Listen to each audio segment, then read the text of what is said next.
Welcome, people, to Tim and Joel Call It in the Ring. That's right, Tim and Joel Call It in the Ring. I will not be usurped. I will wear a chapeau, but I will not be usurped.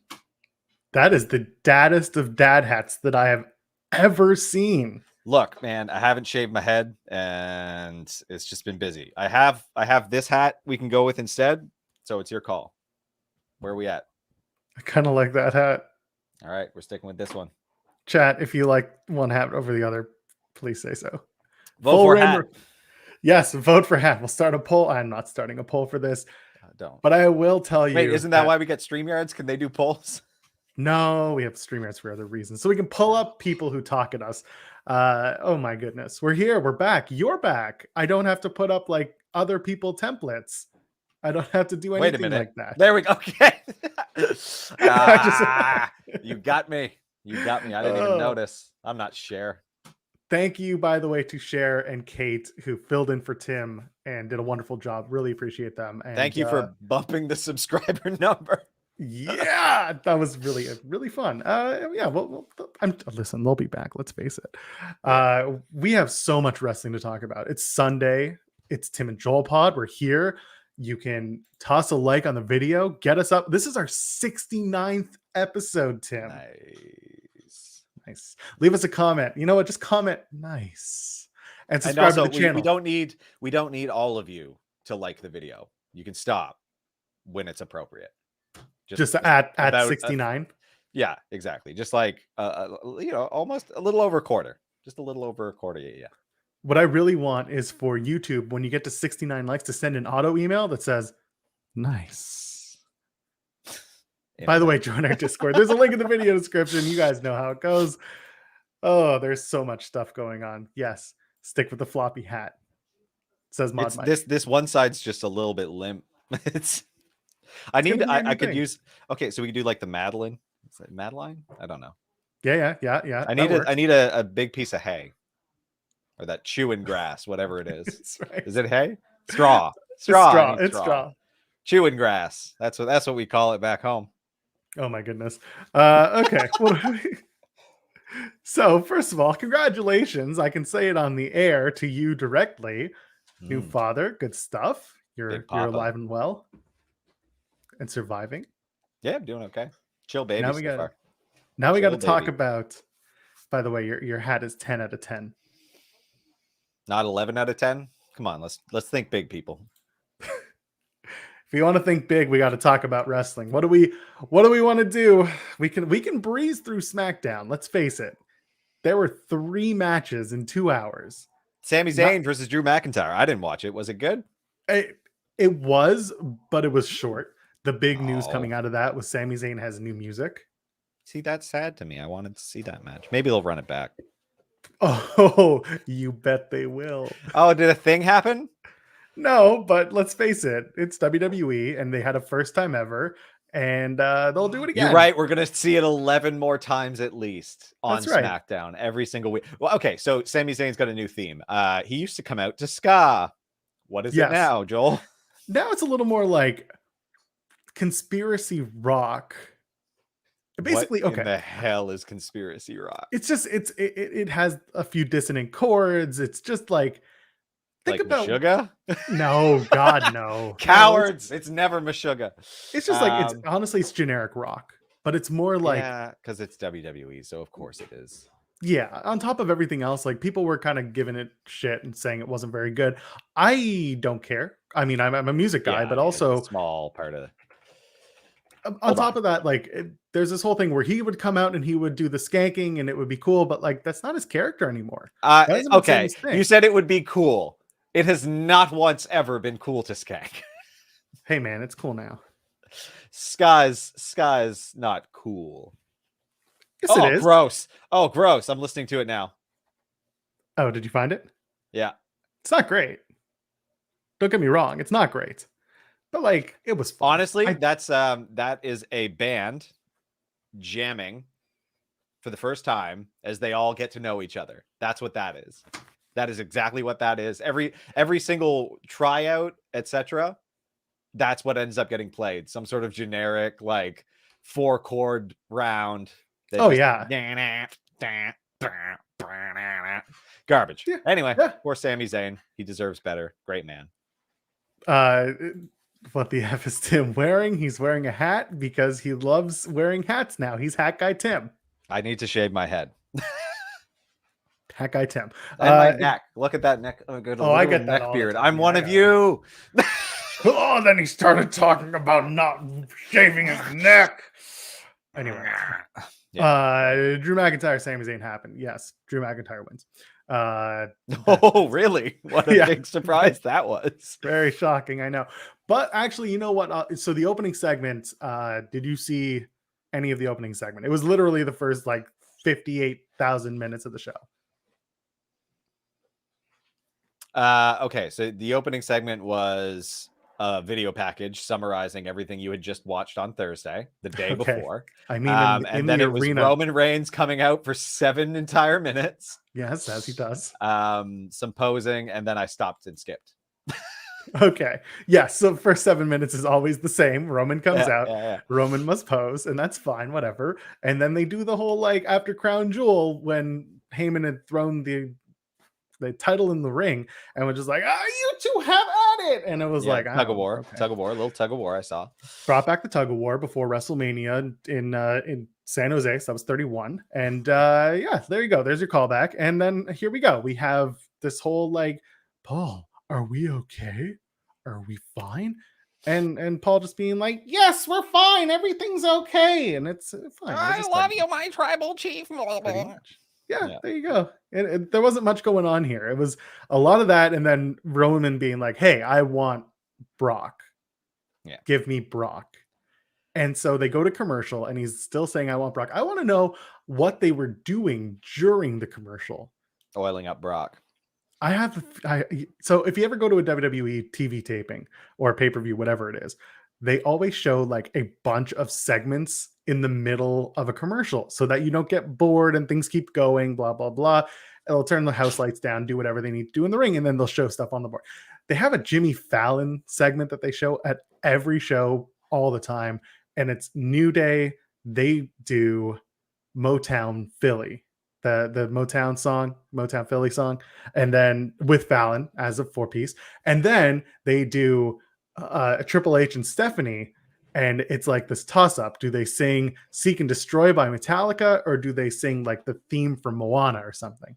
And then it ends up being the theme from Moana, and Triple H is all pissy and mad and stuff. You can find the clip on the internet. But my feeling is, I don't want to watch it. Did Roman just recreate that entire segment for the live crowd? Yeah, he brought out the t-shirt cannon and just like, who acknowledges me? You acknowledge me. That'd be perfect. Oh my god, WWE way. Yeah, that's what I would do. Just take out a giant t-shirt cannon. The Usos running back and forth with like a little clap, just like they're cheerleading. Paul Heyman running around just cheerleading for them. Yeah. He's got the bullhorn. He's got the bullhorn, and like they gave him pom-poms, like the clacker, the spinny thing. None of this works. They come back from commercial. Out comes Brock Lesnar. And he does what wrestlers do and finds himself conveniently suspended so that they can all move on. The Brock trope lives. Brock beats everyone up. Brock beats up people he shouldn't. He F5s Adam Pearce out of his pants. Deserved. Yep. And there you go. He's indefinitely suspended. He'll be back at WWE Day 1, I bet you. He'll make his first appearance and then do the Rumble, build up to WrestleMania, and here we are. That was the first 40-something minutes of SmackDown. So much time, Phil. They did a lot of nothing. Why write show when you can make entrance? Yes, it was interesting. The only segment that I think went off way better than I expected was the Xavier Woods King of the Ring crowning. Yeah, I didn't see. So, yay. It was nice. It was good. They did it without anybody interrupting. It was an actual full-on like segment. It worked and it was fun and it was great. Like they didn't have Jinder and Shanky come out and be like, you stole this from me, or they didn't have anyone show up and be like, I challenge you for your crown. No, they had a proper coronation, and I appreciated that. Yeah, it's good. It's good to see. Very glad to be wrong on the direction both winners took here. So good stuff. And I don't want to get into that. Not so much Selena. That's a I appreciate the surprise. It seems cruel, but it is what it is. Yeah. Penance. 3 things guaranteed in life: death, taxes, and Brock Lesnar doing a suspension angle. That's right. And Cody bleeding. We'll get to that soon. Oh my god! At least Brock had a proper match. So yes, and you know what? Like we'll talk a little bit about Crown Jewel, I'm sure, because honestly, the matches were fun, but it was a long show. It threw my entire day off. Yeah. Yeah, and for those asking about Bound for Glory, we're going to talk about that too, because that ending was very interesting. And then so what else? They ran back Mansoor and Ali. Sure, it was a 3-minute nothing. They do a whole bunch of like introductory gimmicks where they talk like Aaliyah to the brand. Yeah, exactly. Aaliyah is coming to WWE and she's going to make SmackDown bougie. And Humberto Carrillo and Angel Garza are sexy and they're going to win and make it look easy. And Sheamus is like, I've been here before. And everyone's like, why are you here right now? I've been here before.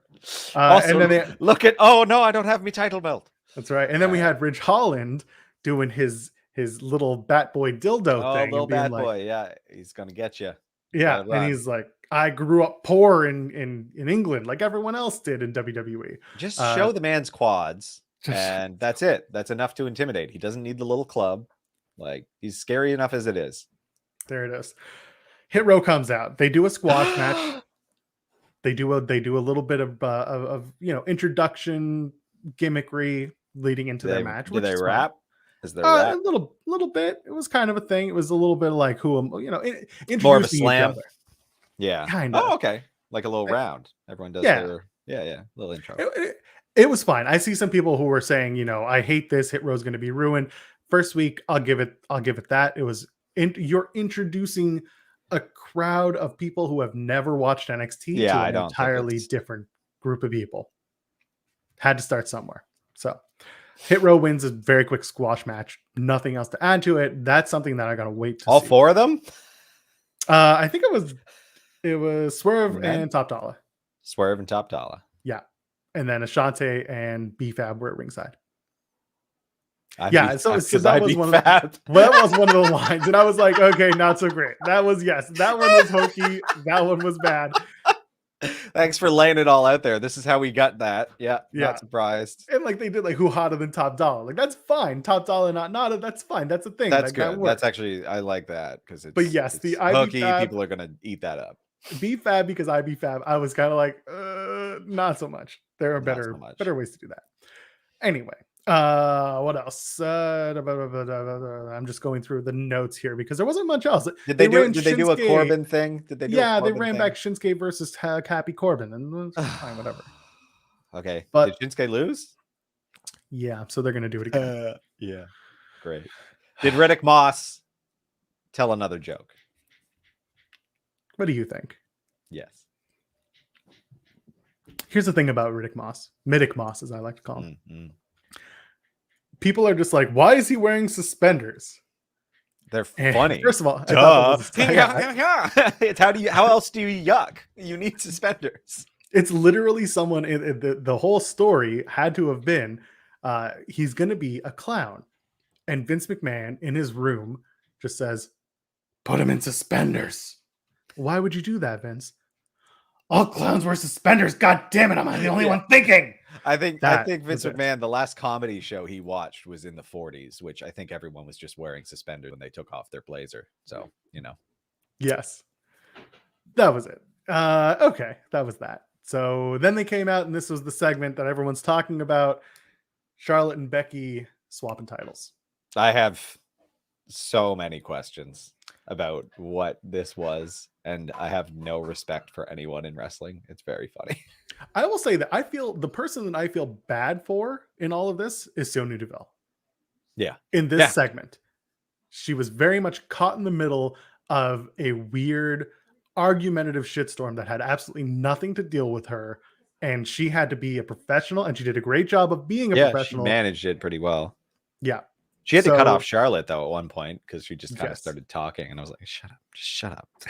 If you go back and watch, there are a few times where, like, thankfully, because Sonya Deville is like an official in WWE, I use the term loosely, she was able to be authoritative and therefore do things like look at Charlotte and say, pick it up.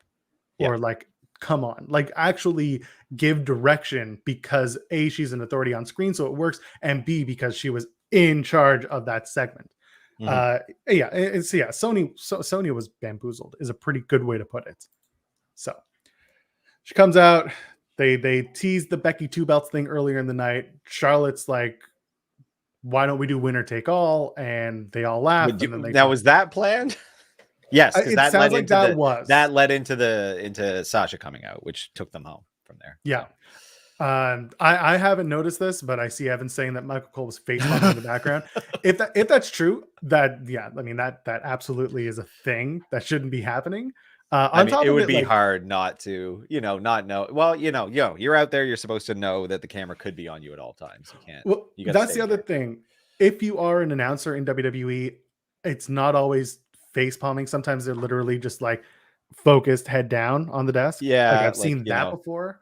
So some of the lights can get really bright, so just to be able to focus on your notes, you gotta do some stuff like that sometimes. So I'm not gonna tell you you're wrong. I'm also not gonna tell you that that's definitely what was going on. That's just I find that interesting. I'm gonna go back and take a look. But yeah, definitely. Yeah, this is the type of thing I think you can tell by yeah. So they do the whole throwing the belts at each other. And you see Becky throw the belt at Charlotte. Charlotte like holds onto it for a second and then just drops it, which was it was literally like what children do. Like she let it hit her and then like didn't use her arms so that it just slowly rolled off of her body. It was the most childish thing I've ever seen a grown like adult to do. What are we like short of falling on her back and just kicking and screaming like a weird turtle? Like what was that? I don't know what they expected to achieve doing this. I don't know what Charlotte thought would happen. I don't know what Becky first of all, the blame is on so many people here. It's not just on the performers. It's also on creative. It's on Vince for creating this weird like state of, I don't know, just okay. We talked about it is dumb to just do the belt swap because it's not interesting, and to put it as the main event segment, very uninteresting. Like this is so boring. You did it literally last year as a 2-minute gag, which was fine because you had someone like the New Day, not like the top division champs doing it, which is a different story. Doing a ceremony is moronic because there's nothing interesting about this. Again, like it was super duper weird, but okay, bad booking aside, both women go out there and are frustrated about what? Like, do they think that there's a hierarchy to either of those belts? They are exactly equivalent. What is the thing here? I don't understand why either of them would be frustrated. Thank you. It is a nice hat. I think part of the reason that they were frustrated, that maybe Charlotte was frustrated, was less the swapping titles. It was more the segment itself and the way that either woman was going to look. Okay, so here's because I heard something about them looking weak. Yeah. Well, how does this have any effect on anyone's like standing? Like there are tons of top talent put into stupid, boring segments literally every single week. It affects them in no way. It's not a win-loss thing. It doesn't make you look strong or weak. It's just boring. But now you have to remember that not everyone's going to actually talk about it. Not everyone is going to go to their boss and say, hey, I don't like what you're doing here. Or because they don't have the clout, they don't feel like they can say that. Charlotte has effectively decided to say, no, this doesn't work for me, which is going to get her vilified, which I understand why, but I also understand her position. I don't think she's wrong, but I also don't know if the way that it played out was the way to be handled. Yeah. Like I don't and like Dan, I get that they're enemies in this, but like it also there's nothing at stake here. Like I don't understand. Like how could they be fighting about something so meaningless? It just doesn't work for me at all. Like when she walked out, her like Charlotte specifically, her face just seemed kind of pissy, and she seemed jealous that she is not as over as Becky, even though she is her entire life played a heel. So like I don't understand what she wants. It's so funny. Like you may be right. You've got Charlotte, who is not universally, she is very heavily despised And like I actually like I don't mind her in-ring work at all. I think she is overused, which has nothing to do with her. But like this didn't make her look good to me. This made me really dislike because Becky managed, but she was, also pissy and stormed off and didn't deliver things to the same caliber that you'd think. But like, I don't know. I really didn't like what Charlotte did in this more than anything. And I thought it was just petty and pointless. Like there was nothing to be angry about here other than WWE doing what they have done forever. Like this is not new. You work for this company. You have worked for this company.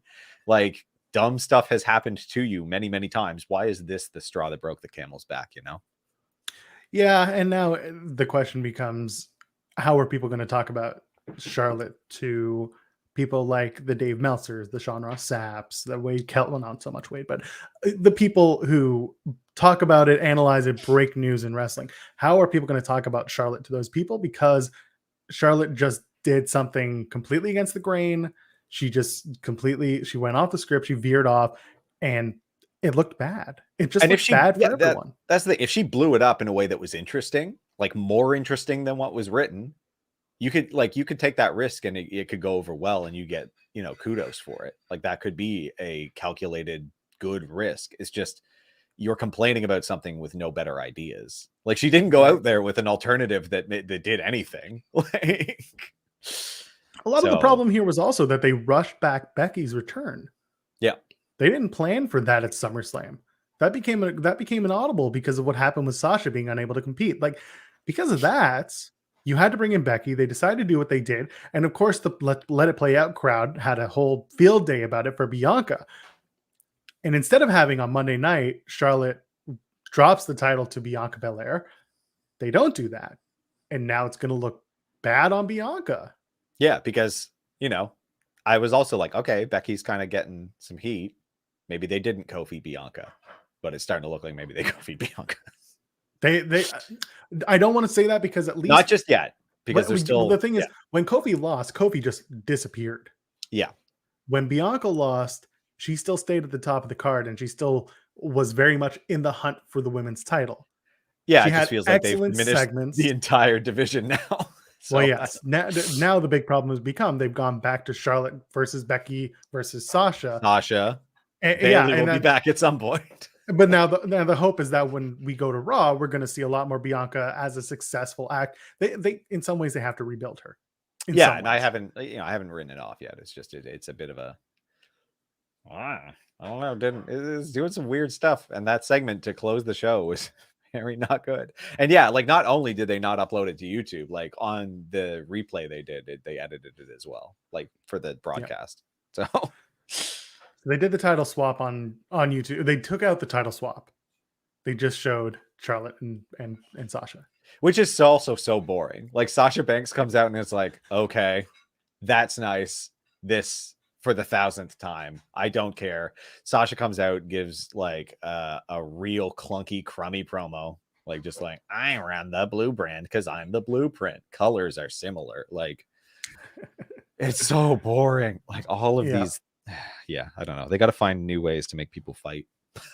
or at least make them better at insulting each other. Because right now it's so bad. Either way, it was poorly constructed, poorly acted, poorly handled by all accounts. I don't know what people expected. I don't know. I got nothing. I really hope it's just a shame. Hopefully they can course correct and figure out what they're doing with the women's division entirely. Because I mean, the bigger question now is if Survivor Series rather is all about brand supremacy, are you going to actually do Charlotte versus Becky? Is this we know that they can work. They can work. We know that they can. They're professionals. But like, do you want to chance it? I think that's where it's going, and I think that now, Vince is still an opportunist. I think he'll still book that match to build off of this, and they'll probably make this into a storyline. Well, I don't know. They edited the broadcast, which is so stupid. Like that's so. They've done that with Charlotte and Nia. Don't forget about that. Exactly. So I wouldn't be surprised if they use it as part of the story so that they can put it into the package at Survivor Series. It's just I don't care about that match. Like, and I don't care about brand supremacy. Like it doesn't all of that stuff just doesn't work for me. You have equivalent belts. I Yeah, don't care. it's also hard to care about brand supremacy when you, and this happens every year now. You swap the rosters, and 3 weeks later, you're doing brand supremacy. Like, there's no reason to do it. If you swap the rosters after WrestleMania, then 6 months later you can do brand supremacy. Guess what? I care a little bit more. A little bit. Also, we talk about this again. There's absolutely no, there are no stakes to the Survivor Series matches, like the men's and women's 5-on-5s. Nothing. And this is what I want to say. Like, you can make the brands matter by having the brands be different in any way. Like, have slightly different rules, have, like, you know, different management on Raw and SmackDown, have the show be different so that there are different approaches, so that you could then fight over whose strategy is better, or who's, like, you know, not just like who has randomly been assigned to this program and is randomly better. Like, it doesn't, there's no stakes. So they just need to do that by creating brands that matter. Like before, when we had when did they first start? It was Bischoff and was it Stephanie McMahon on SmackDown? Yeah, as the first GMs. Like, no, they the were originals. I think was it? Well, I mean, it was Vince and Flair. Vincent Flair. That was in 2001. And then 2002, they brought in the general managers. That's when they did Stephanie and Eric. But they're rivals, you know, and they're trying to do different things, and they're coming up with stuff, and Bischoff is coming up with the Elimination Chamber and stuff like that. Like, you know, I'm fine with I like the Survivor Series 5-on-5 for the men and the women. They've had some really good ones in the past. I just want something. Like, give the winning team the winning brand gets number 30 in the Rumble. And then internally on the show, SmackDown, let's say SmackDown wins their 5-on-5, and then they get the number 30. Those 5 people then have to compete to get the number 30 slot. Stakes. Like, that's so beautifully elegant, because like all that I've watched for this, like I don't think I've really given it a crap about a Survivor Series, except for the WCW, ECW, WWE one that I think a bunch of people hated. But like, it wasn't very good. I loved it. I didn't mind. I was a kid though. I haven't watched it since, and I don't care to, because it's one of, you know, like there's a lot of movies I don't rewatch because they're probably dreadful. But like that one I cared about because there was at least kayfabe stakes, right? There were 3 different companies vying for something there. Yeah, I don't know. They got to rework this entire pay-per-view or drop it entirely. I don't care which. They're not going to drop it, but if you want to drop us a thumbs up, you can go ahead. Leave us a comment. Again, this is episode 69. Only till you get to a certain number, then don't bother. Yes. And you can subscribe comment to us here. Just comment after that. If you haven't subscribed to us here yet, please do so. Consider doing so, because we are so close to 200 subs, which for some isn't much, but for me, I need that round number. My OCD cannot deal with this. Makes us feel good. Releases the endorphins. You know what made me feel good? Rampage. Yeah. It was okay. Good. I didn't love it. I was. What were the matches? I missed some good matches. I assume Bobby Fish had another match because he's been putting in work. Bobby Fish is literally the entire show. My God, big. Fish did not have he did not have a match on Rampage, but he did have a match on Dynamite last night. Oh, okay, yeah, which I watched. I saw the D-Bry Fish match. Yeah. Good, so I mean, listen, the main event for Rampage this past week was Pac versus Andrade El Idolo. Speaking of Charlotte, they had a banger of a match, Pac and Idolo, and listen, if you want to watch 2 guys go absolutely crazy and do all the moves and do all the jumps, great, watch that match. Absolutely. Apparently, okay, because I did watch Dynamite. Cody and Malachi ran in during that match. Yes. So this was actually it's because of built to last night's Malachi Cody 3. Yes. Why did they show up in Pac and Andrade's match? What relationship do they have to either of those people? Well, they're all former WWE guys, so there's that. Oh, so just so that Cody has an elegant transition after this feud. No, because at the end of Cody Malachi 3, which we'll talk about in a second, these 4 men get involved again. Yes. Yeah. Which again, so I don't understand what any of them have to do with each other, but it sounds like they're completely separate feuds merging into the Codyverse. Yeah, well, that's the thing. Like Pac and Andrade just joined the Codyverse last night. Yeah, because Cody's going to wrestle Andrade next. And this was their way of like I said, elegantly transitioning. Yeah. Well, I mean, it's not elegant, it is clunky and weird because again, those two feuds had nothing to do with each other. But whatever, it's wrestling. It's fine. I wouldn't mind a feud right now where it's Cody versus Pac versus Andrade versus Miro as all the former like mid-card WWE guys who got so upset that they couldn't go any further in their careers. That's what they're all chip on their shoulder about. And that one of them wins and one of them moves on and becomes something. I don't care what it is, but just something more than what they are. Yeah, I'd be fine with that. That'd be fine. Let's do that. Winner escapes the Codyverse. Please just do not do Andrade Cody. That's it. I don't think that has any legs. I feel like we're going to a tag match. We'll get to it in a minute. I think so too. But the one-on-one match, yeah. So the ending is you have the lights go out literally at the 3 count. Malachi Black's in the ring. Yes, okay.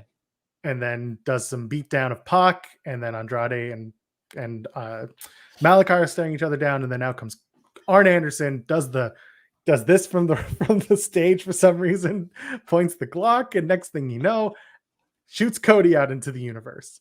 Pew! Okay, Pew. So that makes a little more sense to me. That's how the run. It wasn't a run-in. It was a Malachi Black appears, which maybe Andrade and Malachi got a little financial relationship. We'll take that. Maybe because Andrade again thinks he's a kingpin, but is a clown. Yeah, there you go. Earlier in the night, it opened up. It was Orange Cassidy, Powerhouse Hobbs in the men's eliminator tournament quarterfinal. Again, good match. They called back to the last times these two met. Cassidy had defeated Will Hobbs before. Does it again. The finish, people go back and forth on, because you had the referee being argued with by Hobbs, and then Orange Cassidy just kind of rolls him up. Yeah, I don't know. They got to figure out a different way to make Orange Cassidy victorious over larger opponents, because there's a lot of roll-ups. I'm fine with it, because how else are you going to do it other than a roll-up or some sort of thing? It was just, I don't know. It felt... just pants him or something. He wears a singlet. Figure it out. Tie his shoes together. I think that'd be funny. This is so nitpicky, and I apologize. Yeah. If you are an AEW camera op or production truck and you happen to be watching this pitiful little show we do, please change the camera angle when you have a deep pin so that I'm not staring in between the wrestler's legs. I do not need to see people's junk on the pinfall. That's something that WWE, to be honest, if you're going to give them any credit, they're really good at calling their shots and changing them to not create any sense of lewdness. They weren't always good at that too. Like it used to be. No, they weren't. You get a lot of pain, but yeah. So I mean, gotten a lot better. Last night alone, I watched the ending of Cody and Malachi, and I was like, it's a lot of Malachi's D&B in my face right now. I don't need this. Anyway, and then we had Anna Jay versus Dr. Britt Baker, another really fun match on Rampage. And of course, when Anna Jay comes out without her bestie Ty Conchi, we knew what was going to happen. Something's up. Yep. Yeah. Britt Baker wins, and out comes Ty Conchi, gets the save, and she lifts up the belt because Ty Conchi wants to be AEW Women's Champion. She's also first in the rankings this week, so I guess we're going there. Yeah, we are. Well, yeah, and then Britt cut a promo. So, yeah, I don't know how I feel about that. Wasn't it? I heard something about a butt. I was only half paying attention. She kept saying, Ty Conchi, all you're good for is showing your ass, and that's it.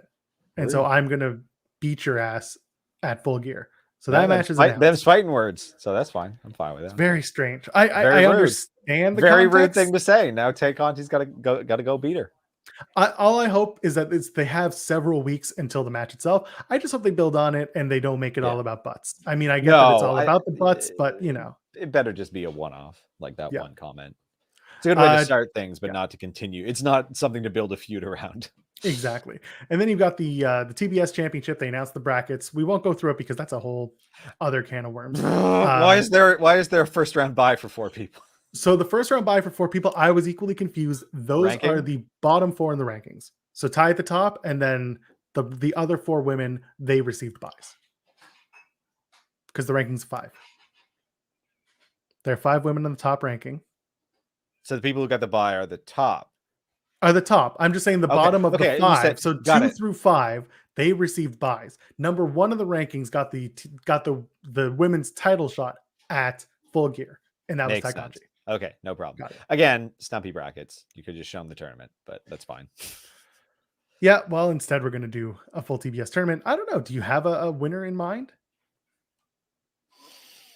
Okay, we floated Jade, but that seems to be diminishing a little bit. Could be Ruby. Very well could be Ruby. Yeah, it could be Ruby. I'm trying to find the bracket here. It continues to happen. Okay, so there's a bracket somewhere. I see TR. I don't think it's going to be Thunder Rosa. I think that Thunder Rosa and Jade are going to have a match at Full Gear, and if the notepad was right, if it'll be the prophetic notepad, yeah, it'll be a very short one. So I don't know. There's a lot of stuff that, yeah, I did mean the top 5.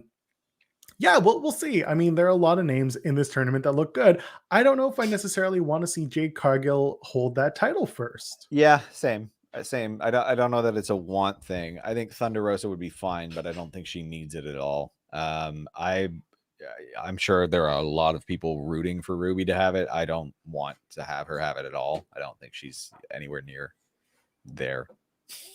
Fair. I mean, I wanted Penelope Ford, but after last night, I know that's the thing. I actually wouldn't have minded that because she needs, like Miro did, she needs something to help build her character and give her more time that isn't just the bunny and her friend. So yeah, and brass knuckles, which is not an identity. I mean, it could be if you try hard. I mean, it was a big part of William Regal's identity, but it wasn't his identity. His identity was being a British bastard. He was such a bastard, to the point where his brass knuckles were placed on his office in a nice, neat little package. So British. Okay. Yeah, some people are saying like Soho or Rosa. Yeah. I think they're very likely possible. I think Ruby Soho is the most likely, but we'll see. I want to find out this TBS. What I do appreciate about this one, as opposed to the men's tournament, is I can't predict how these are going to go as much. Whereas like we knew that we were going to Mox versus Orange Cassidy very quickly. And and I mean the tournament ends on the first Dynamite that's on TBS. I can't remember. Either way, it's going to be fun. It's good so far. We have Anna Jay and Jamie Hayter. We have the Bunny and Red Velvet. We have Deeb versus Sheeta again, which I'm very much looking forward to. I think that's a good shout there. Yeah, and then we had Penelope Ford and Ruby Soho last night on Dynamite, and Ruby Soho is advancing. She is going to face Chris Statlander, who received a bye.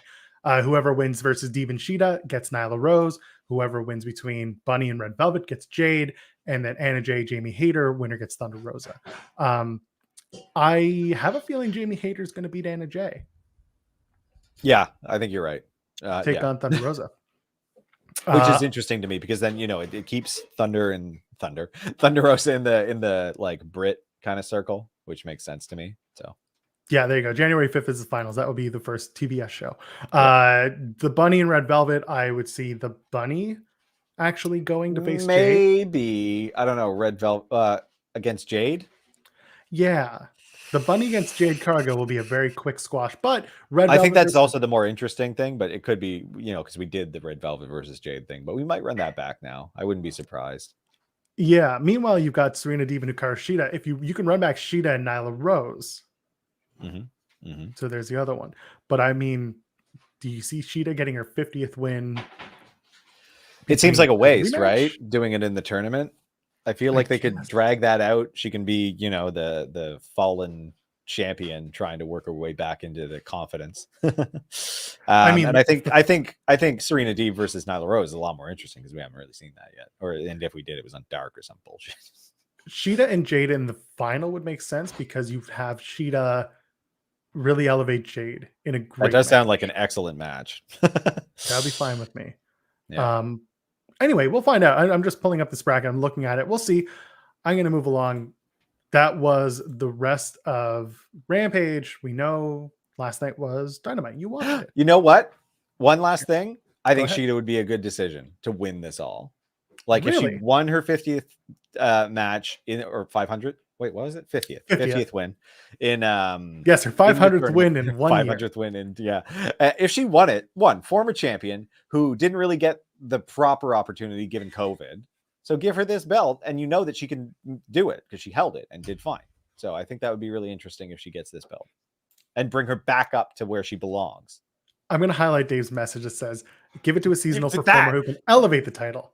And help the younger, inexperienced ones gain experience. Except my favorite part about this is there is a very stark dichotomy in that statement, because we watched last night at Bound for Glory, and we're going to get there. We watched Mickie James beat Deonna Purrazzo for the Impact Knockouts Championship. That's different. Sheeta's in her and it prime. is different. It is different. I'm just pointing out that there sometimes one side of it makes sense and sometimes the other makes sense. Yes, this is the time where it makes sense to do it like this for TBS. It did not make sense to do it like this last night for the Knockouts title. Let's talk about Dynamite, because we're still on the AEW stuff. We opened up with Bryanson, Dragonson, Danielson taking on Dustin Rhodes. It's like a fish fry, but it's fish fry. Fish fry? Yeah. Tell me. So you watched this match. Did you enjoy watching Danielson do his thing? Yeah, he's getting it all in there. He's finishing matches differently every time. That's right, and that's a very noteworthy now, because the commentary made a lot of hay out of that too. So yep, the grip was locked in too tight. Good, better than too loose. Yeah, Danielson and the winner of Lance Archer versus Eddie Kingston. Let's just get into that. Lance Archer's fine. That's the good news. But yeah, it looked like his forearm was able to save him there. But good Lord, that's a lot of weight coming down very vertically. So thank God he's okay. Yeah, it looked like like you said, it looked like he braced with his arm. He also kind of landed more towards the top to the forehead. I think he honestly just kind of gave himself a stinger and freaked himself out. Yeah, I think he was fine in the moment, other than just like startled and like not. When you're super duper rattled after something like that, it's best to just move to the finish, because you're going to hurt yourself after if you're not on your game. So they made the right call. I was not a big fan of the plants being used at the beginning of the match. I thought that was just kind of cheesy. That's Archer's thing. I get that's Archer's thing, but because of this tournament, because of the way it's being promoted and being put out, I don't think it added anything. I think it just made I don't get why he does it all the time. It's dumb. It's his gimmick, brother. It's lazy. It's just like it's just a different style. It works really, really well. Not on television.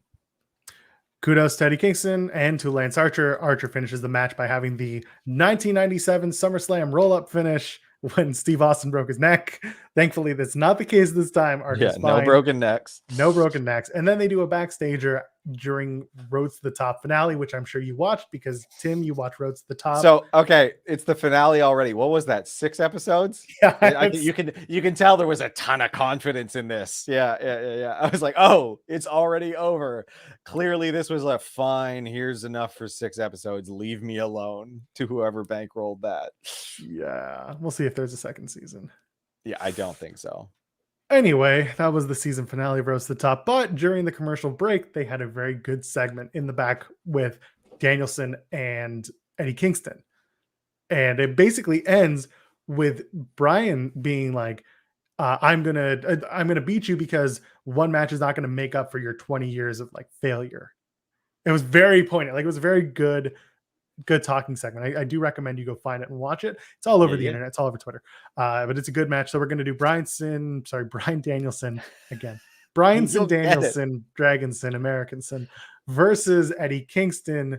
That's going to be next week, I think. It's either on, I think it's Rampage. I think it's Rampage next week. Nice. Good stuff. What else was going on? We had Sting come out, and 2 seconds later out comes MJF. Yep. He did a good job being the victim to elevate the feud. Very big MJF fan. This was textbook. This was very textbook. I am a big MJF fan. Good job. Calls Sting Darby's little emo daddy. That's so on point. That's beautiful. What a tremendous job, MJF. Keep doing what you're doing. There's one thing that I love, and that's when he brings up, your negligence is going to land Darby Allin in the same spot as your old friend Lex Luger. And everyone knows what that means, but he still MJF still goes up and gets in the ring and yells out, "In a wheelchair!" He's a scumbag edgelord. That's his character. So, you know. I had a good chuckle over that. And then, of course, they brawl and Wardlow comes out and Sean Spears, noted chair pervert, comes out. That's the whole thing. Yeah, that's becoming very much. He was stroking that chair, something fierce in the next segment. Noted chair pervert Sean Spears comes out. And then they're in the back later on, and Wardlow was like, "Hey, what the hell, man? Why'd you leave me out there with Sting? Why'd you push me into him?" And MJF is like, "Sorry, buddy. I feel bad. Scared. Yeah, I got scared." And but so you get an accountability buddy. South Park style accountability buddy. The best thing that comes out of that segment is Sean Spears looking back at Wardlow and just being like, "Hey." It was very good. I was like, holy crap. Noted chair pervert Sean Spears has somewhat of personality. Very good. Very good to finally see a personality come out of him. Super bad girl, Ruby Soho. Yeah. That match happens. It was fun. I was actually quite good. I mean, listen, Penelope Ford is very good. I think a lot more people have to pay attention to her. I will continue to beat that drum. They have a good match, and then the bunny comes out. And then Red Velvet comes out, and I'm like, why are we doing this? And then I remember Red Velvet versus the bunny next week. That's how we get there. It's as elegant as how Cody's transitioning. This one works for me. Green and Fish. Bobby Fish is going to be a bad guy, man. Yeah, like that. And I guess he's feuding with Punk, who came out to silence. Doesn't look like CM Punk, and no one knew who the hell he was for a little bit. I was also like, who is? Oh, that's who it is. And then they play the music, and I was like, oh, corn. They did a thing where if you're like watching the show and following on Twitter, blah blah blah. I don't always like this. Someone had tweeted like, "Hey Punk, your best friend Sting just got beaten up," and Punk replies to this person or quote tweets him and says, "I just got to the building. What did I miss?" So like they played it up well as like, I just got here, and then the next segment, Punk's running out to take out Bobby Fish for taking on Anthony Green. And I'm like, that's cool, but also like not everyone's watching Twitter while watching. Yeah, like it's fine. I think it adds things. It's like augmented reality. Like it's not vital to it, but it just adds to the lore. I don't mind them doing it. It's just it shouldn't be important. And to me, I don't think it was important here. I don't care that CM Punk just ran in. I was just glad not to have him on commentary. Fair. Yeah. I mean, listen, on Rampage, I assume it's going to be Punk on commentary because Chris Jericho's, oh no, I guess he'll be back by then. He'll be back. It's just a short cruise. Yeah. That's right. I kept thinking that they taped Rampage last night, but obviously they didn't because they'll tape it on Wednesday. Damn it. I want a week of reprieval. I don't want to listen to everything's happening in the ring, Shabane. I can't yell like him right now. You don't. Yeah. Actually really hurt. Oh my God. I hurt myself. You were up too late. And also you're drinking Diet Coke to soothe your throat. And there's water with me too. Who am I kidding? It all sounds sticky and unpleasant. It is. Dante Martin is also looking unpleasant. He's very upset. He's so sad that he's made this decision. Also, Lio Rush, oh my God, with the shoulders. Just the entire time he's going like this. I'm going to talk and every single word is punctuated by my shoulders. Good man. So they're going to do the Seidel's versus Dante and Lio. I assume this is just going to lead all now to Darius Martin taking out Lio Rush when he's feeling okay, when he's back to normal. Yeah, I think so. Yeah, that's fine. I like that. We'll dig that. Yeah, why not? We talked about that one. Man of the Year. Okay. Oh, this one. So they were doing pretty well for the last few weeks. Yeah. We were enjoying ourselves. The segments were fun. And now we had Paige and Sky along with Dan Lambert. And they do a bunch of, little cutesy things. They called Sammy a PR nightmare, and that's fine. Good. Clever. See, that's been in line with the stuff that's like straddled the line, but the edgy stuff they've done for the last few weeks where, he's a heel. He's going to say jackass things and complain about snowflakes. That's fine. Get that heat. That's fine. Yeah. I really don't need a double entendre, thinly veiled homophobic joke from Lambert. It didn't even make sense. It was like, it made no sense. If it was, there's nothing there. Like, what are you talking about? Sucking on a stick. Like, what? Yeah. What is that even? What?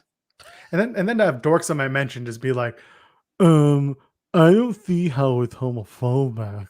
Buddy, if you can't see it, I don't know what the hell to tell you. Just figure out how fucking bad that sounds. It's not Yeah. in good taste. It just doesn't, And- again, it doesn't make any damn sense. Like it had nothing to do with anything, and it was stupid, poorly delivered, and again, just pretty homophobic for no good reason. Like, And again, there are parts of this inner circle men of the year American Top Team thing that I've enjoyed that have been like very entertaining for me. It's Yeah. very sports entertainment-y, and that's because that's what Jericho does. And it's fine. Sure, whatever. But I don't need it to be. I don't need those weird comments to come out. They're just again, they're in poor taste. it was just baffling. Like, I don't, like, okay, like, yeah, there's nothing to it. Doesn't make any sense. It was a nonsensical statement that was supposed to be an insult. That was just like, no, you just said the dude sucked dick. Like, Yep. cool. Jungle Boy, Adam Cutler, Brandon Cutler, Jungle Boy. Very quick match, very quick victory. Jungle Boy just being like, well, you tried. And then I thought that worked. Like, I thought it was a good transition to Jungle Boy versus Adam Cole, which sounds so good. Yes, one-on-one. Let's keep building it.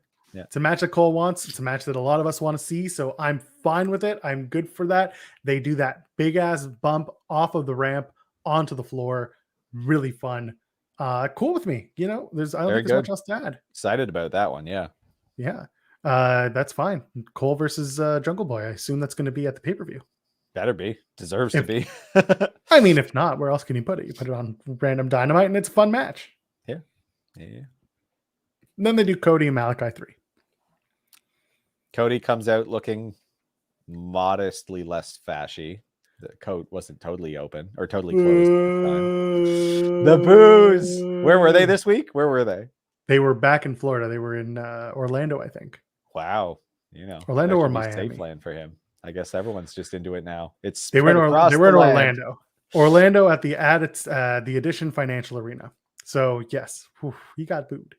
So much boo. And when it looked like he was going to get the finish every single time, extra boo. And then when he got the finish, big old boos. So many boos. More boos than your local LCBO, you Canadian friends of ours. He really needs to lean into this now. Like, I don't know why he hasn't given it up. He doesn't want to. He never will, and that's fine. When he went for the finish, the match is good. We're not going to go beat for beat. It was just a fun match. Both men bleeding as expected, and then and then like Cody cutter from the top, Cody cutter from some reversal. He's so proud of the Cody cutter, and it's so slow. Like, I don't care. Cody, watch the tape, man. Like, what? And then, so Arn Anderson does his thing and they're chanting "Get the Glock," which is hilarious. Oh, so the biggest disappointment in this entire feud is that no one ended up shot. The problem is right now, I don't think you want to bring prop guns into any form of entertainment for the time being. Oh man, it's ridiculous that happened. It's unbelievably stupid that happened. It's so easy to avoid. Guns are not complicated, y'all. Like, I don't understand. It's pathetic. Yeah, can we? Someone should go to jail. Let's get us to those 200 subs. Let's do it. Sports and Things gets it. Yes, please. Call your cousins. Tell them to log into the YouTube right now. Do the thing. They don't even have to hit the bell. They just have to subscribe to us. Pretty easy. You know what? Just very quickly on like it's not even about the gun. It was about the non-union representative or the non-union hire that caused it. We're not going to get deep into this. I have so much to say on that, but it's not what this show is about. Yeah, it's not what we're doing. So yes, get the Glock chants come out, and then out comes Andrade, and he does the thing, and out comes the assistant. Like, again, Andrade thinks he's a kingpin, but is a fool because like sending the assistant to do the jump is so dumb.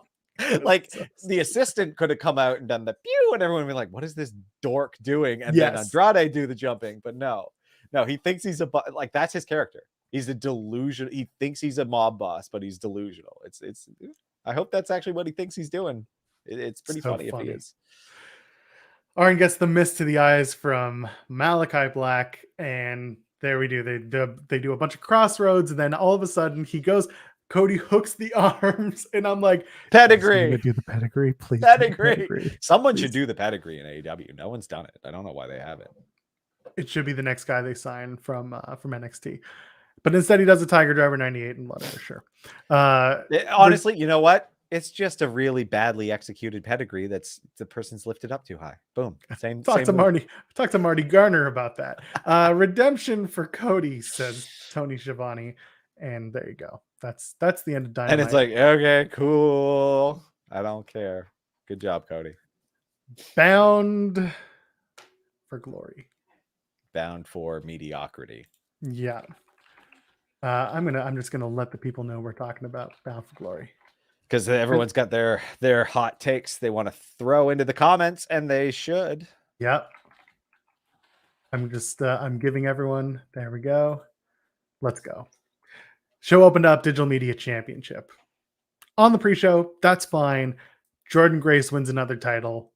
She defeated John Skyler, Chelsea Green for some reason, Crazy Steve, who was with Black Taurus, sure. Madison Rain because Tennille couldn't make it. And she was with Caleb with the K followed by. Sure, whatever. Match was fun. So new title, terrible name, defended on the internet. Is that the gimmick? Correct? Got it. And what's really funny about Jordan Grace is that she has a very successful following, including a very successful Patreon and I think an OnlyFans. I want Jordan Grace to put all of her title defenses behind her paywalls. She should. I think it's on the barbells and bikinis thing. That makes sense to me. Yeah. So yeah, fun match. That was a good little pre-show opener, pre-show tease for those who were looking for something to watch. And then the show starts. They open up with the Knockouts tag titles. Sure. Everyone's excited. They're gonna the inspiration. Cassie Lee, Jessie McKay are gonna be here. They come out in their beigest attire. It's very beige. I feel like maybe their costume work was done by the WWE seamstress. Could have been. Because this was very beige. They have Harley Cameron, who did their theme, come out and lip sync her way through the entire thing, which drove me absolutely up the wall. Very frustrating. For those who have recognized Harley, I am 99% sure she's the one who did a song with Shotzi Blackheart and Scarlett Bordeaux not too long ago. Yeah. So she lip syncs them down to the ring. And here's the thing. I want the inspiration to succeed. I want them to have good matches and good careers, but I need more. Yeah, this wasn't it. I need more. And they just come here and scoop up the belts, and here we go. Okay. That's it. They come and they beat up Decay. They beat Havoc and Rosemary. And the match was fine. It was slow at times. Did they get bit? Yes, they did a bit. They did a biting thing. Good. And you know what? Here's the thing. They came in. I just want the inspiration to further tell me what their mission statement's going to be, and for them not to be the same gimmick they were in WWE with a new name and worse outfits. Yeah. Yeah, so Harley, it's the same one. Okay. And yes, Awesome Kong was inducted into the Hall of Fame earlier. There's a great video package. You can find it on the Impact website and all over their socials. So we have new Knockouts Tag Team Champions. I don't think anyone's surprised by that. It was, this is what Impact does. Very preordained, this one. Yeah, Impact loves bringing in, former WWE talent or just well-known talent and then belting them up right away. No chase, no nothing, just come in and take it. Not big on that. No. But what I was big on was the triple threat for the X Division title. ELP, Macklin, Miguel, wow, they go nuts. And it's three very, very different styles. Did you have a chance to get through this match? No. Sounds like it'd be the best one on the show, though. It's easily the best match on the show. These two went well. Even Macklin, and here's the thing, you and I talked about Macklin being boring AF when he came to Impact. Yeah. Because he had no identity. Yeah, he's found something. Yeah. He's found that something. I have seen. Yeah. One thing he does is as Trey Miguel's doing his little what's it called? He does the flip into the ropes, kind of like the springboard, the handspring elbow. Yeah. And he goes for that, but Macklin just cuts him off and spears him out of the ring. and then goes out and does a tope out of the ring and takes out ELP. ELP is going crazy the entire time. Of course, as he will. By the way, if you know where to find that El Phantasmo hoodie, please hit me up at Joel Pearl, JOELPEARL. Show me where to find it, where to get it, because I want one. Came out to the ring in it. I want to see that. I want to own one of those. Headbanger. Anyway. Trey Miguel wins. Very good match. Go watch it. Make time. I think probably one of the better matches of the year, quite frankly. It's good. So make it a priority. Yeah. VBD comes up next. It's Joe Doring and Diener taking on Heath and Blank. We knew it's Rhino. They did the typical thing. It was Rhino comes out after Heath gets beat up for a while, and then Rhino's like, tag me in, and then he wins the match. Sure, whatever. Heath and Rhino are back together. See, I would have very much preferred if he's like, tag me in, and then he just spears Heath and they end it. I wanted that so that bad. would have been so good. That would all that would have been much better. And I don't know. I don't like that decision. What if Heath had turned on Rhino and joined Violent by Design? That's also fine. That also would have been fine. Like I would have been totally okay with that. Heath is a large man. That's the thing about WWE. Coming from there, like Heath was a nobody small guy in WWE. Compared to a lot of the guys and girls in Impact, towers over them. Yeah, big boy, as long as he can keep his wheels working. Yo, exactly. I won't go on.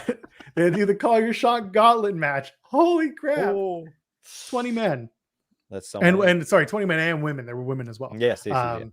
Rocky Romero comes in. He's number 2. I'm very, very fond of Rocky. He's been making shots and he's on the West Coast, so this is good for him. Any other big ones? Johnny Swinger comes in. Melina shows up. She's in the match. Okay, sure, why not? But I bring up Swinger because out comes the demon. The Kiss demon shows up.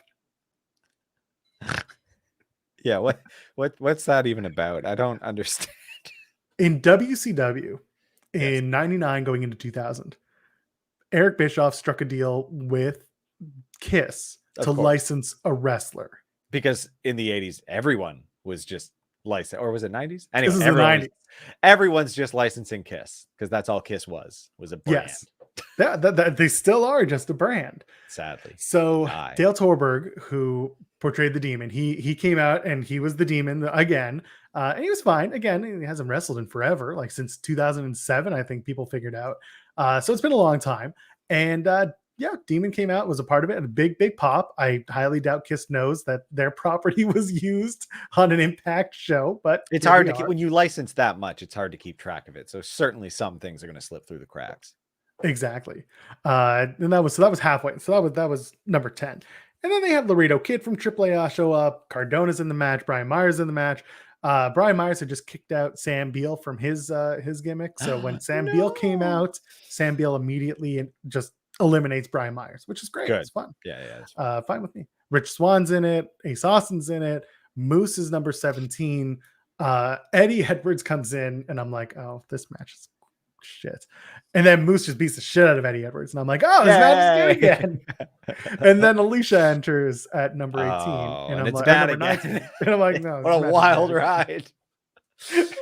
And then you've got Moose getting beat up by and W. Morrissey shows up, Ted shows up, and then like Eddie and Lish are beating both of them with kendo sticks until they finish that off, and that's it. Meanwhile, Rohit Raju's in the match the entire time, and he is doing so little. Do you remember the 2000 Royal Rumble at all? No, probably not. Okay.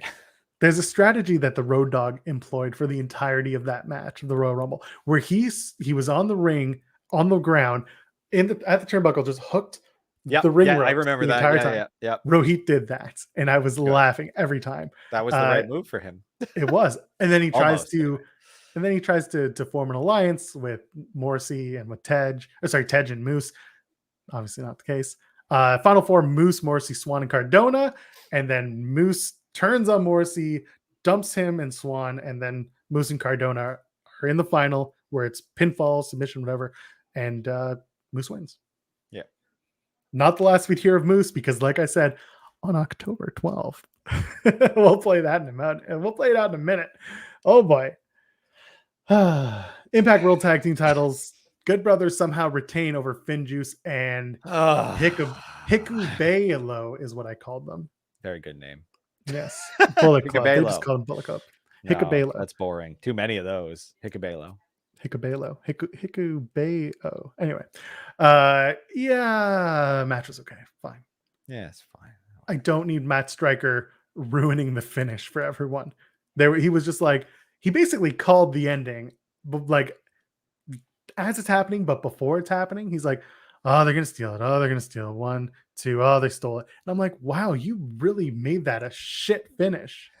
Honestly, it's the weakest part of all of Impact's programming across the board. Their commentary is not good, can't be good. Like, it's been consistently not good. The Knockouts tournament was a great pay-per-view, except for the horde commentary. Like, it's just none of it works. Like, it's frustrating.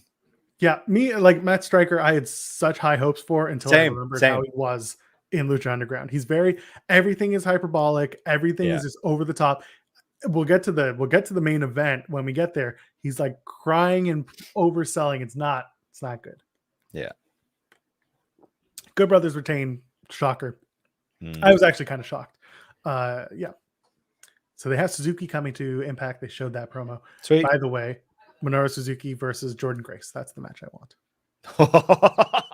Yeah. I don't think you're going to get that, but that sounds tremendous. Impact does intergender wrestling. I think that's the one.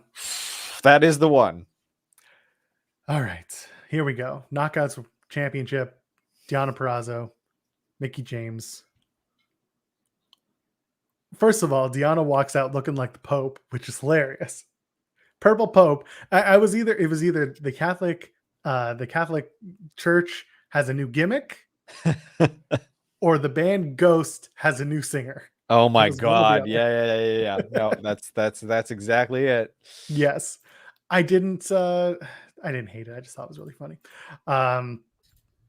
Yeah. So, match is great. I'm not gonna lie to you. Yeah. No, they sold me a ticket at that. They did the Queen's Gambit off the second rope, and Mickie kicks out, and it's very good. And I'm like stoked. This is one of the best matches we're seeing this year. Everything's great, and the match was great. And then they do a referee bump. Yeah, and they have the steel chair thing. It's not even a bump. It's just like they try to do the whole like the steel chair thing. Mickie wins with the tornado DDT. Why? Like, why? Like, it's just clearly, I think Mickie has a big ego. And I think that's all this is. Because it's just like, she didn't get her one last run, right? That she really wanted. And I think she just wants to do it that badly. And I just don't think, she's not there. That's not what we need to see. Because she doesn't have, she's in the twilight of her career. She can be a screen personality. She can wrestle still. She just shouldn't be the one carrying titles. It made no sense. There was absolutely no reason for it. There's no story here. Impact just loves screwing their homegrown talent. Like, it feels that way. It really does feel that way. I don't like. This could have been, and the way they were building this whole thing for the longest time was that the Knockouts title was being built for the next big young talent to win, beat Deonna Purrazzo, and you could do a trilogy. I don't care, but they should have been building to somebody. Yeah. Giving it developing to Mickie, someone, not someone who's already over a legend and just like doesn't need this at all. And they have been developing, and they could have been doing this with Tasha Steelz. They could have Savannah Evans, for God's sake, Masha Slamovich. They could have done something with that. Do a best of 3, something. Have her lose, not even a best of 3. Have her lose twice. The Knockouts knockdown. Have her lose again at Bound for Glory, and then have her win the big one at Slammiversary. I don't know whatever it is. You could have done something like that. Yeah. I don't understand why Mickie was the answer. And it was. I think it's just Mickie like forced her way in there. You can't hot potato the title because it doesn't matter. It's the Su Yung thing that they did last year at Bound for Glory. Like that wasn't. They had to call that audible because Kylie Ray couldn't perform. She wasn't at the pay-per-view. Blah blah blah. Doesn't matter, but it happened. Su Yung won the title, and then Deonna won it back. Yeah, I was gonna say you make the audible. It's weird to give her the title, but okay. Don't do it again. Don't do it again. But now they're going to do it again, where Mickie James is either going to drop the title back to Deonna, or who's she gonna drop it to? I don't know. Who else can she drop it to? Someone they've built, but then it's going to cheapen that entirely because, like, okay, I don't know. No, or maybe you know what? Mickie James, full-time active wrestler again. Yeah, not happening. They'll push her in front of a So subway car again. I don't get it. Hard to Kill is January 8th. They're doing another special, I think it was November 20th, Turning Point. Sure. I don't know where you go with this because there's no good way to go. It didn't look good. The match was great. The outcome really took the wind out of people's sails, mine included. Yeah, it was a bad decision, straight up. Speaking of bad decisions, toss a like on no. Bad, Joel. Bad. Sorry, my bad. Impact World Championship, Christian Cage, Josh Alexander. Now, again, here we go. They did, and it was back to back, which makes this even worse. This show was actually really easy to watch and a lot of fun to watch. Yeah. The last two matches, the outcome absolutely just destroyed soured the whole thing. It did. I mean, it didn't really sour me so much. I'll tell you why in a minute. But Christian Cage, Josh Alexander, a match that was expected to be good. It was very good. I think there was it was interesting. Both men working each other's necks because they both had bad necks. That was cool. The finish was a little strange to me where they did the, it was what was it? It wasn't an ankle lock, was it? I can't remember. Either way, it was Alexander steps on Christian's hand and forces Christian to submit. I was like, that was a little sudden. That was just interesting. I look at the time and I'm like, I know what's happening. Yeah. And then when they showed Alexander's wife and kid in the front row, I was like, okay, they're going to be part of this thing. They bring him into the ring. They give him the title. Alexander's super stoked, as he should be, won the title. And then I'm sitting there. I'm just like, oh, I know what's happening next. They're showing the ceiling of the arena. They're trying to take very high shots, Tim. Because out comes Moose and he calls a shot. And Moose wins the Impact World title. And they abruptly go off the air. Like, just spitting in someone's face isn't exactly like great. No, twist. It's not a good twist. Like, I get you want to be like unexpected and create buzz, but like you could have just let him win the damn title and that would have been enough in this case. The Heat, they did the WWE Heat Seeker. They did the Jinder finish. Yeah. They literally did the thing. They gave everyone the moment, but the moment lasted 2 minutes. And again, if you're watching at home, Striker's bawling into the microphone. This is the greatest moment and it's really fucking bad. Yeah. Matt Striker, I know you're not watching, but if you happen to be watching, pull it back, bud. Like, just dial it down 50%. This way. So Moose wins the title. And I listen, I understand that this is going to be another Alexander's going to chase and they're going to I don't get why do it twice in a row? Like, I agree. What I really want out of this, to be perfectly honest, because now you got to make chicken salad. What I want out of this is for them to tell a more well-rounded story about Josh Alexander. I get that he's a great wrestler. I get that he had a broken neck. I want a character out of him or some sort of new thing. Yeah, he's got to develop a bit more of a personality. Something's got to happen. That belt. Yeah. And we've put him over a million times. The best thing to happen to the North was Alexander moving into the main, the main title picture, and Ego going to AEW has been fine. He's been doing well. He's going to get pushed, but Alexander was shitting off the pot, and he absolutely made his mark. Yeah, and I think now he's just got to solidify that transition from indie guy to actual TV performer. And I'll go with this comment. Yes, Impact's World Championship is officially back on an Impact wrestler. 2 of them in the span of 5 minutes. Yeah. So that lineage is well solidified once again. But it just didn't need to be that way. It didn't need to end with Moose winning the title. And again, I'll point back. I tweeted it a bunch of times because it was just hilarious to me. October 12th, I said Moose is going to win Call Your Shot, and he's going to cash in at the end of the night, and he's going to win after Alexander had just won the world title. And that's what happened. Yeah. Otherwise, Bound for Glory was fun. It was a good, easy watch, and I do recommend going out of your way to watch it. Again, the final moments of the last two were not my favorite, but good show. Definitely watch that triple threat. Yeah, definitely. Go watch GCW from last night too, by the way. Nick Gage and Suzuki had a match. Oh, that does sound interesting. Okay, never mind. Take that. Yeah, Gage immediately pulling out a pizza cutter and then getting thwarted. That's good stuff. I think there's a good story with Nick Gage that's coming up. So go watch that match. It was a good show. GCW were ready. And the Briscoes took on Second Gear Crew for the tag titles. That was fun. Good stuff. Go out of your way to watch that. I think wrestling was fun this week.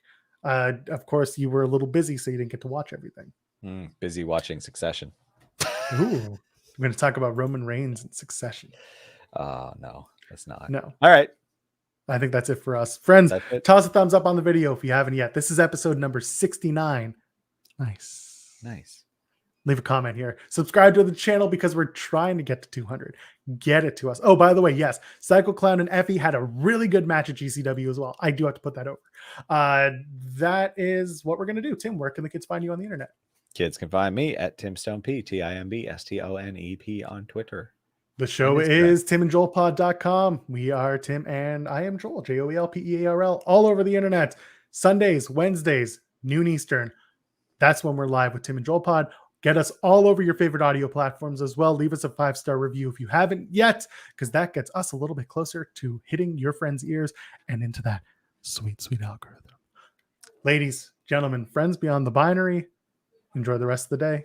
Have a good one.